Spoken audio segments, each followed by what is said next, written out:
Well, David, we have an opportunity here to speak and have others join in our conversation, or at least eavesdrop into our conversation.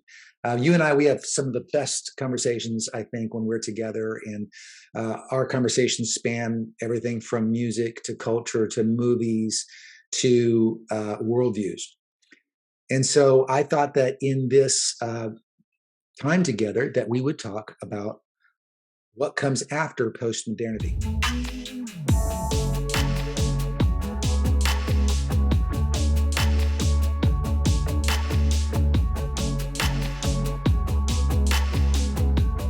It sounds great. I'm looking forward to this.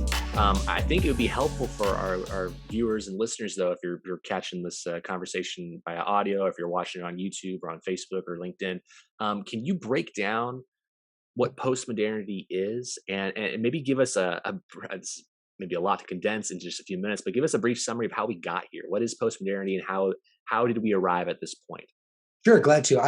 By the way, I used to hate this question Oh yeah, after postmodernity because there's so many different theories of history. Some theories of history say, well, history just grows gradually, but I subscribe to the theory of history that says you have uh, inventions that come slowly, then they all pick up, and then there's lots of things that spin. And when it emerges in a different spot than it was before in terms of our everyday life.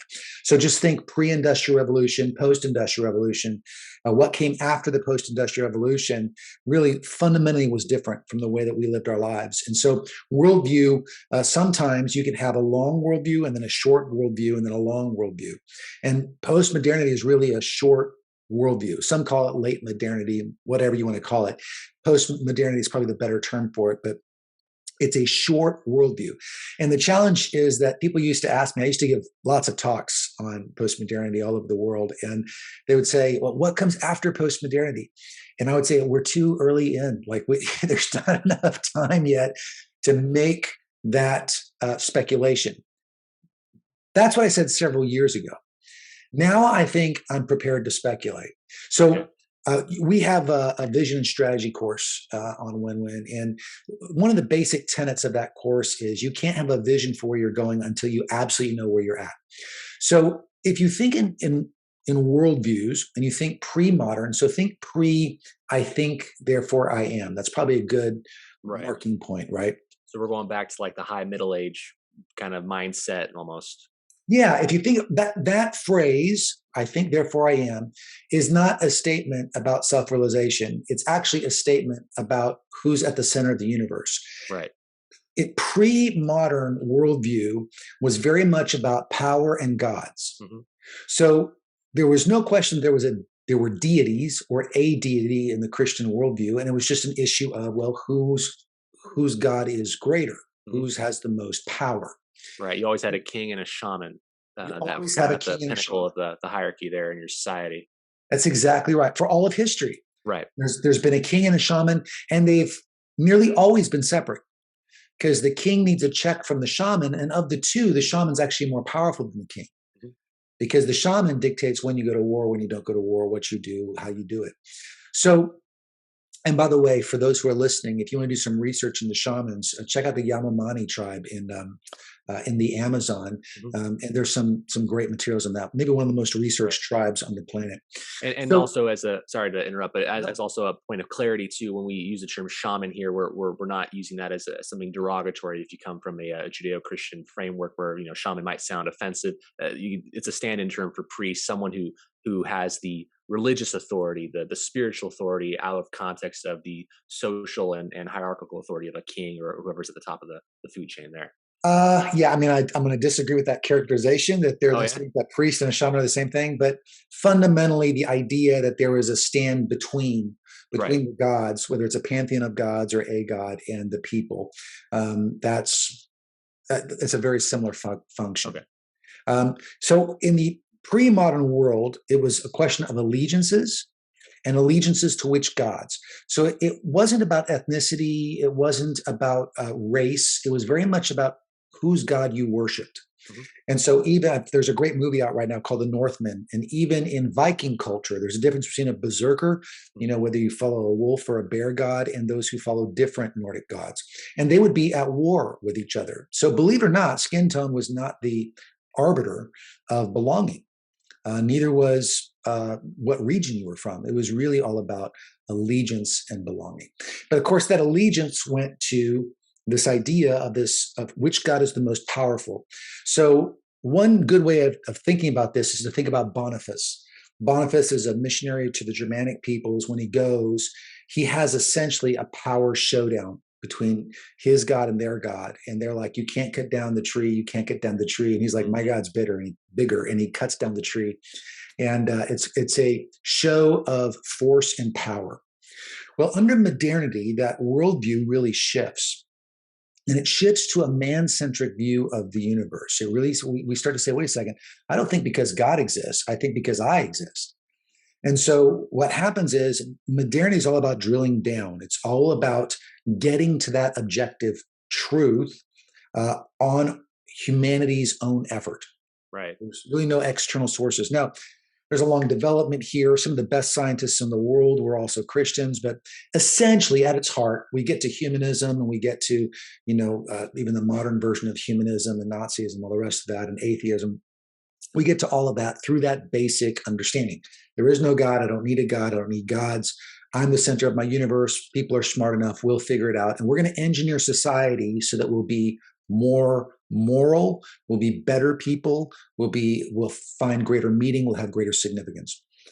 Well, at the early 20th century, through some French philosophy, there was this idea that said, well, all that is based on objective truth, but what if truth is objective only to the person? Now, it's a little different than subjective truth. Subjective truth says, well, that's your version of the event, this is my version of the event, and we add up those versions to get to the event. Right, it's experiential. Yeah, exactly right. So think of a car crash. Okay. A policeman collects witnesses to get to the objective truth of what happened. Well, postmodernity doesn't do that. Postmodernity says every person's individual view is absolutely true for them. So when postmodernity comes in, they start to question everything, and truth itself becomes subjective. What I mean by subjective is it becomes absolutely true to the person who has decided it's true. Right. Which in its own sense is an oxymoron. If everyone has an absolute truth that is wholly unique to that person, there is no absolute truth, which is kind of the point of subjectivism. That's exactly right. And it's not sustainable because at some point you have to agree that we're driving in a car and I have to agree that we're driving in a car. And the car has to have some sort of objective sustenance, right, or substance. Right. And so this whole idea that says, well, I'll call it a bird, you call it a car, we'll split the difference. That we're starting to see that, by the way, with everything. We're questioning everything. What is a woman? What is a man? Right. Yeah. What does that mean? What is a machine? Especially in the age of AI and augmentation. Right. But now you start to really drill down. Well, what's a house? What's a tree? What's a shoe? And we can go down that rabbit hole forever. Right. And the challenge is it doesn't take you anywhere. Right. Definitions exist to approximate reality. We name it to kind of go, okay, that's how we identify it. And it's actually a way of valuing differences as opposed to making everything the exact same truth value according to the person. So postmodernity comes in and does that. And in academia, it's rapidly accepted too, which is crazy. Massively accepted. We're talking something that really started to branch out from, I think it was the end of the First World War. So you have this massive economic depression after the 1920s. You have this incredible devastation of the war itself. There's a new outgrowth of cynicism, I think, socially speaking. Everyone's suffered this incredible loss. Civilization has eaten itself alive, and we're now kind of trying to make sense of the world we live in. And so that makes sense. The cynicism makes sense. The subjectivism of truth kind of has a logic to it. But now we're some 80, 90 plus years. No, sorry, we're a century later after World War I. We're a century later after it started to enter into academia, and it's everywhere. How is this filtrated to where it's so socially the norm? If you don't adhere to a postmodern mindset, you're now the kind of the strange person on the block. Like what happened? Well, we should first say that postmodernity is really dead in academia. I mean, academics have now decided that postmodernity as a philosophy isn't tenable. But in academia, you can't put the genie back in the box. Academics don't apologize. Right. Right. That's the short version of it. It is. I think you're exactly right. It's astonishing to me that World War II and the Holocaust doesn't kill it off as a Mm, worldview. To say that, well, it's all true for you, right? Well, that was, the Holocaust is true for that individual. The way that they choose to view people, I choose to view people this way. You would think that would have killed it off. In all fairness, in the 1960s, 70s, and 80s, and particularly in the 80s and 90s, when it was really kind of gaining popular voice. And here's how you would hear it. You would actually hear it on like talk shows, and you hear it in interviews, and everybody say, well, listen, I'm just living out my truth. Ah, yes, it's very Oprah Winfrey Well, almost. yeah, that's the kitchen table version. And everybody's doing that based on thinking they're smart. And where do they get their view of what is smart? They get it from academia. Two world wars couldn't kill off postmodern philosophy. Philosophy starts, there's lots of philosophies. The question is which one kind of bridges the gap. Right. And so that philosophy bridged the gap. And then it was, believe it or not, it really began to gain steam post World War II, particularly in the 80s. And so, yeah, I mean, how do we get here? How did we get here? Mm, Well, we got here because there was a rejection of modernity in some ways that says we can engineer for an objective truth. We can right. make ourselves better. And when you start to realize we're not actually getting better, but you don't want to give up being the center of your universe, what do? Well, you redefine what better means. And that's exactly what's happened. Yeah, and to springboard off that, and this might segue actually into where we're going to. You'd mentioned at the start of our convo that you used to not like answering the question of what comes after postmodernity because it was too early to tell. Yeah, And something's clearly happened since the early to mid '90s, where you said just recently that started to really become the lingua franca of our philosophical sure. debate in society. What has changed in just the last 20 years where it's like now we can actually see clearly where this is heading? How has this shifted? Well, see clearly is probably a stretch. Okay. But what I would say is really it's been ever since we've been talking about the fourth industrial revolution, which is just in the last couple of years here. Right. What Uh, is that too? Briefly, what is the fourth industrial revolution? so if you Google World Economic Forum fourth industrial revolution, it's the idea that Homo sapien will evolve through augmentation or gene editing, or the symbiosis of three forces: biology, humanity, and technology. Interesting. And so, again, it's this idea that we're going to engineer either through a metaverse, we'll create another universe because, hey, our internet universe, that works so well for morality. But we'll engineer another one. But the whole idea is that symbiosis is going to somehow improve things and really help us. And um, once that hit and we started talking about, and this is what you're seeing in academic papers, what they call a post-truth Hmm, society. Now you can begin to assess where do we go from here.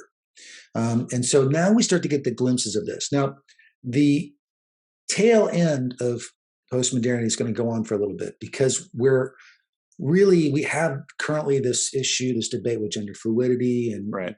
what is a woman, what is a man, what is, all these definitions. This is going to flame out hot and bright and quick. Yeah, and So, not to make light of what's clearly a very serious and hot social topic, but it is interesting to observe how that conversation tends to ebb and flow depending on what the current narrative is that needs to be pushed. Like, and again, yeah, not to be glib, but we just saw a big debate in our in the U.S. Capitol on what is a woman, and we couldn't right. get a definition for that. But now that Roe v. Wade looks like it might be overturned, suddenly we know very well what women are and what their choices should be. And it's just interesting to see this interplay between social narrative and genuine struggle to understand what we are and where we're going. Right. Well, you're exactly right. And the challenge is the vocabulary is fluid and hot.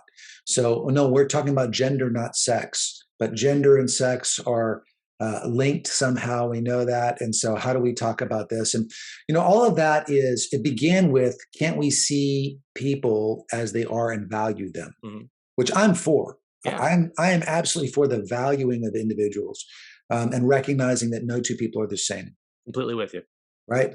But the challenge with it is that when you then say, okay, we're all now whatever we choose to be, and you have to validate my choices as being absolutely true through any means that I leverage on you, you actually wind up doing the opposite. You actually devalue individuals.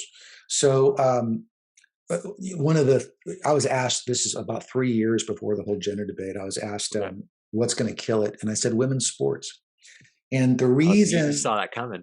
oh yeah, yeah. I mean, it wasn't hard to see coming when they first started talking about gender neutral pronouns in universities, the Zeds and that sort of thing. Yeah, Zimzer. Yeah, well, when all that hit in two different universities, and it was a part of a kind of a small popcorn, and then it died down. And that's how change curves work. You have a popcorn, and then it dies, and then it takes off.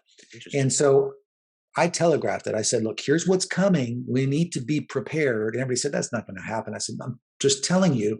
Here's what's going to happen." And then at the time that I was giving the training, I had someone say, "Well, what's going to stop it?" And I said, "It'll go hard and bright and fast, and then it'll drop off precipitously, and women's sports will kill it." And here's why. Because if you say, well, there's no difference, like all the differences equal to no difference, then, and this is what some are in this camp are saying, then there should be no men or women's sports. It should just be people sports, right? And so now it's just the best basketball players.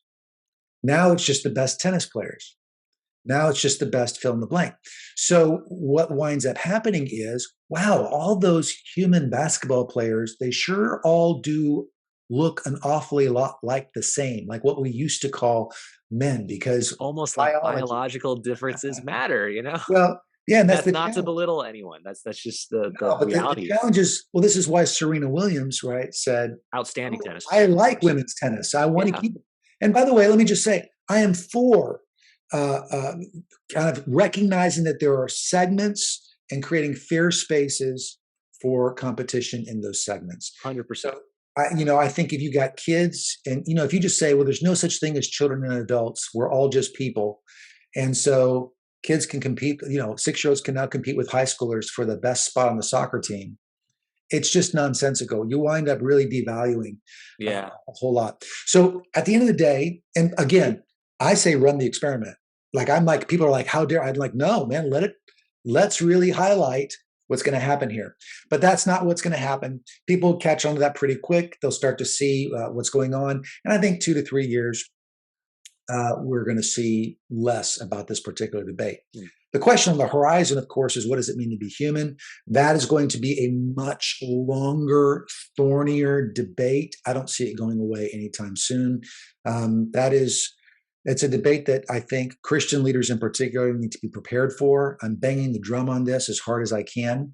The fourth industrial revolution has some things to admire in it, but it's not all that and a bag of chips. And we have to be really careful that we start saying, okay, our new hope, our new moral self is going to be better or greater fulfilled right. because now I can engineer my own strength, right? Because if I can be stronger than everybody else, well, surely I'll never bully anybody, right? Yeah. So there's some real thorny ethical issues that are coming up and that revolve around that question. Now, worldview.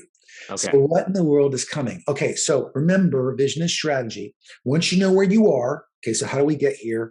We went from power and gods to human, no gods, humans at the center. We're going to drill down, drill down, drill down to an objective truth, and we can do it. Wait a second, we're not getting better. Let's redefine better is really according to whom. And so we really think better is according to each individual.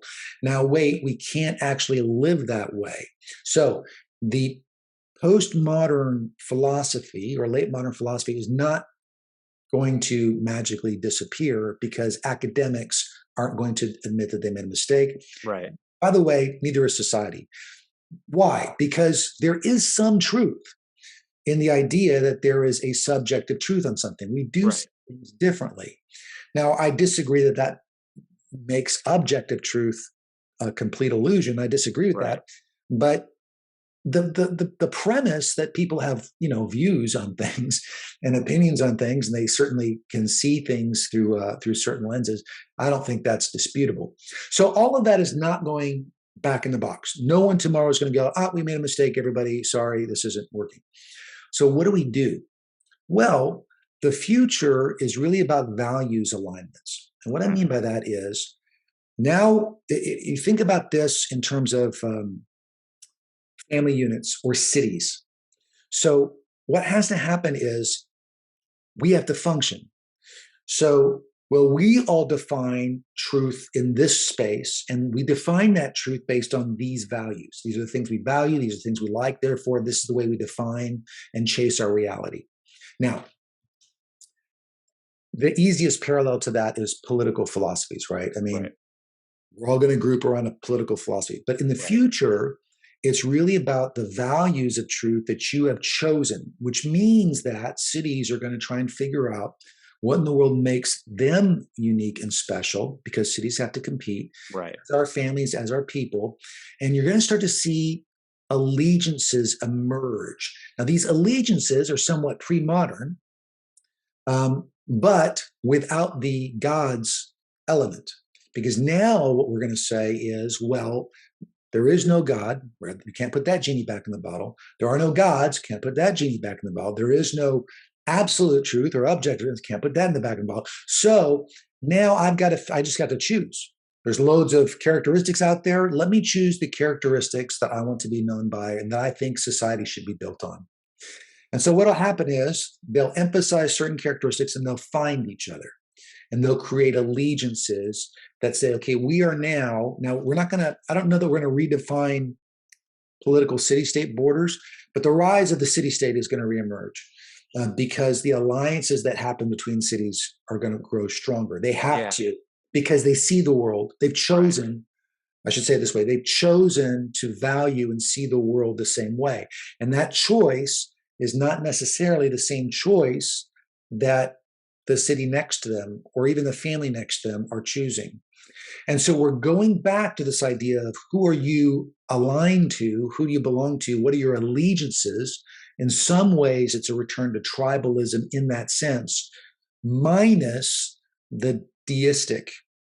I'd actually like to push back a little bit on that, though, or maybe have you expand on that just somewhat. On a macro level, I totally agree with you on the lack of a deistic element. However, it's a little surprising to see more and more since we've rejected traditional views of God or deism, I guess if we want to go super broad out, but we're seeing all these niche, new age, pantheistic, almost neo-pagan movements burst around. I mean, you don't have to go very far. You can go on TikTok and you can see people talk about their. Here's a great example. The whole Megan Fox, Machine Gun Kelly thing, where they're talking about consuming each other's blood in a ritualistic sense, and that's kind of seen as, that's kind of quirky, but it works for them, and it's almost immediately accepted into the ether, along with the same folks who, maybe I don't believe in church, I don't believe in God, but his crystal and these spells really do something for me. So I don't know that we're necessarily moving away from that. Maybe we are on a macro level, but we certainly are embracing on a micro level. And that does tie interestingly into the idea of the reemergence of the city state and values. But I see the road to that point fraught with extreme difficulty for a number of reasons. I'd love you to expand on this. On the one hand, the cynicism that brought us to postmodernity hasn't gone away. If anything, we become more cynical and more individualistic, and we're more isolated than ever before, which is why I think this interesting conversation we're having on what it means to be human in light of things like the metaverse. How do we connect? How do we interact? Wait, hang on a second, because before I want to keep in mind everything you're saying. So first, let me just say thank you for actually proving my case earlier. Right. We talk about Machine Gun Kelly and Megan Fox, and those used to be fringe groups. Now, what do people say? They say, well, that's true for them, so it's okay. Right. And what are they going to do? They're going to find other people that it's true for. Flat Right. earthers find each other. Conspiracy theorists find each other. The difference is that that's no longer a fringe on objective reality.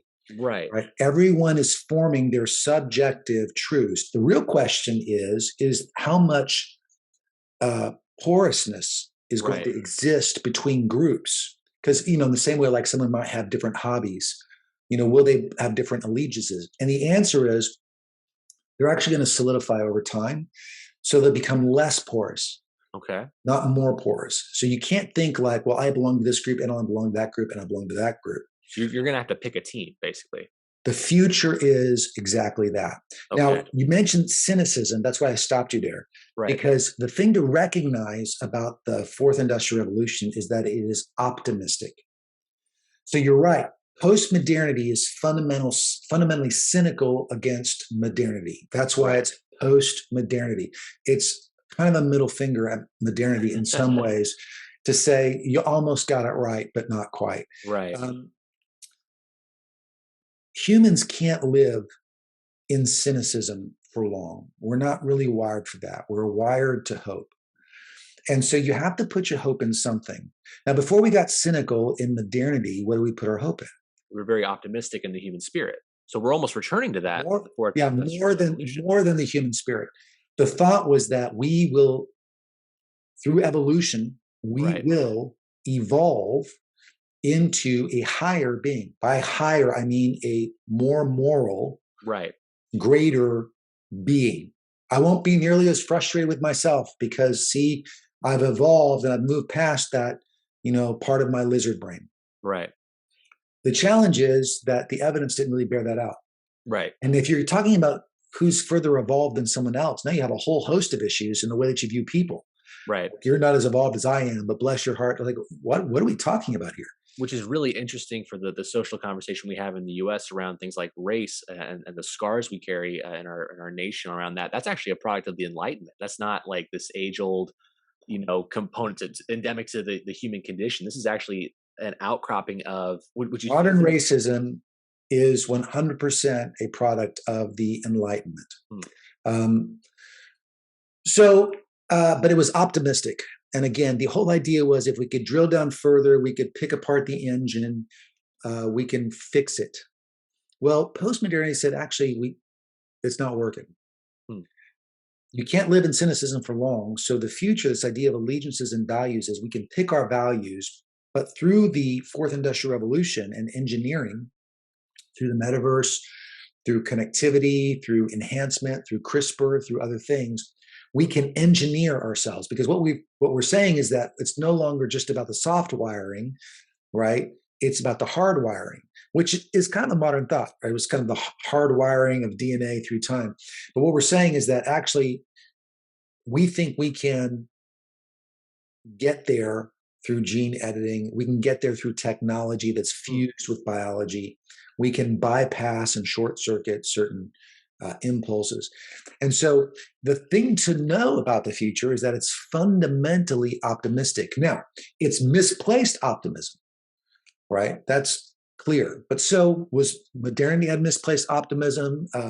That your gods are more powerful than Yahweh, than the Almighty God. That's a misplaced optimism. Right. So anything that's off the biblical line is just a misplaced optimism. And we've all been there before. We were excited and optimistic about something that just turned out to be wrong. Right. And it's a lot of heartache and pain in the process. But this is why I say, when you think about that question of what is human, that is the question. That's going to be the obsessive question moving forward, because the implications of that question are massive. And it just go, well, because God created us, is not going to be enough of an answer. It's certainly the right answer. Right. But it's not enough of an answer to bridge. We have to explain exactly what humanity is and why only God can explain it. And so that's a tougher question in a world that thinks it can engineer its way to a better human. So the future really is about values alignment. And people will identify all kinds of values. Again, we see that somewhat Think of this in terms of what we're seeing right now in terms of states' rights. Hmm. People are saying, sorry, that's my dog. People are saying, I will move to the state that's most aligned Right. with my values, right? And we're seeing that on several fronts. Now, is that good or bad? I personally don't like it. I think it's helpful to be around people who really disagree with you, but I understand the need to be able to raise, because communities help raise children too. Right. And when you think of children, you're really thinking about those you love most, Hmm. right? So when you think about what you love and value, there is a need there to have friends in a community that has a consistent values system that marches in one direction.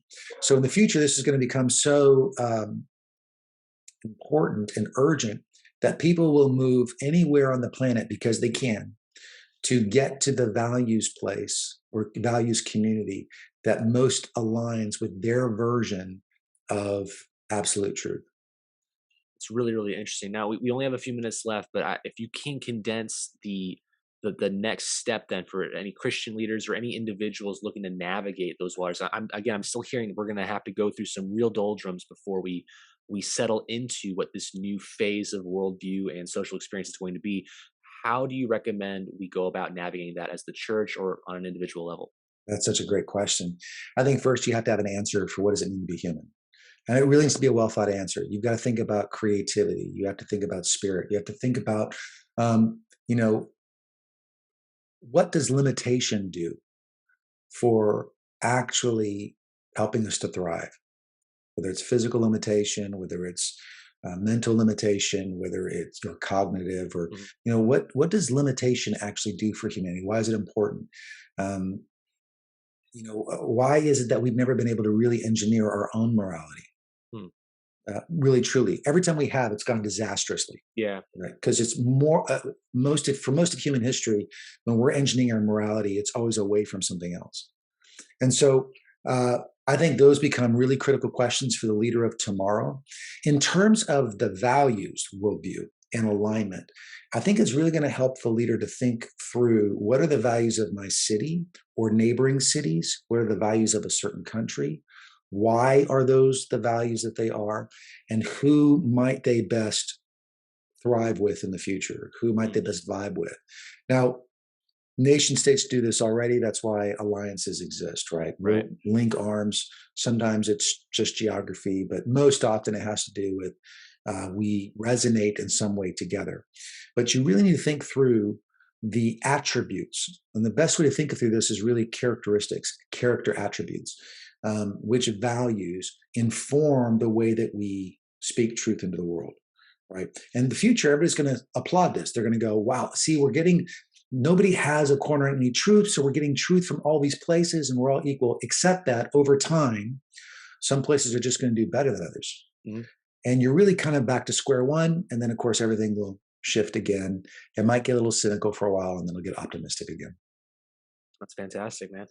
Well, thank you so much. I've loved this conversation. I can't wait for our next one. And I I feel love a getting little. to talk about this stuff. I I can mean, tell we talk it's in the great. well, when you and I talk in the car, we're talking kind of without it being recorded. I mean, this is the kind of place that we go into. We go into, is it fatalistic? Is it optimistic? What is it?